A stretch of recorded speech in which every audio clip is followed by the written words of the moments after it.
એ હાલો જય શ્રી કૃષ્ણ. હા બટા હું મામી બોલું. ક્યાં તારી મમ્મી? દે ફોન. એ આ જય શ્રી કૃષ્ણ નણંદબા. હા તો ક્યારે આવવાના વેકેશન કરવા? હા અમે આવવાના જોઈએ. આ તો એક ખાલી ફોર્માલિટી પૂરી કરવાની હોય હે ને? હા હા. અને તમારા ભાઈ તેડી જાય કે પછી શું કરવું છે? હા વળી બા એમ કહે કે વેકેશન કરવાનો ફોન તો કર્યો પણ તે કીધું કઈ તેડવાનું એમ. હા અમે ક્યાં શેઠું છે તમારા ભાઈ આને તેડી જાય. હા હા બીજું તો કઈ નહીં, ઘઉં સાફ કરવાના.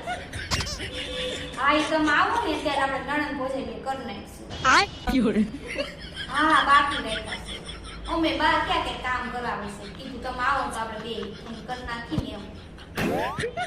હા હા બીજું તો કઈ નહીં, એક અથાણું બનાવડાવું છે. હા બા બહુ વખાણ કરતા હોય તમારા, ચક્કુ બહુ મસ્ત અથાણું બનાવે છે. હા એટલે તમે આવો ને તમારે કઈ બનાવડાવું એવું છે. વળી માથે હારું બન્યું નો બન્યું, વળી બા આખો બધો ટક ટક કર્યા કરો, તેલ વધી ગયું છે, તેલ સવડ રહી ગઈ છે. તમે આવો ને તમારે પાઇપ બનાવડાવી લેવું છે. હા હા બીજું તો કઈ નહીં, તમે સેલે જાઓ ને ત્યારે ધૂપ કસરાઈ કરવા છે.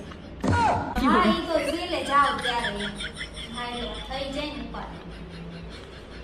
એ હારું હાલો તો આવી જાજો મારા દીકરો, તમારે બધા રાહ જોવે છે. એ હા જય શ્રી કૃષ્ણ. अबे साले कैसे कैसे लोग रहते हैं यार यहाँ पर।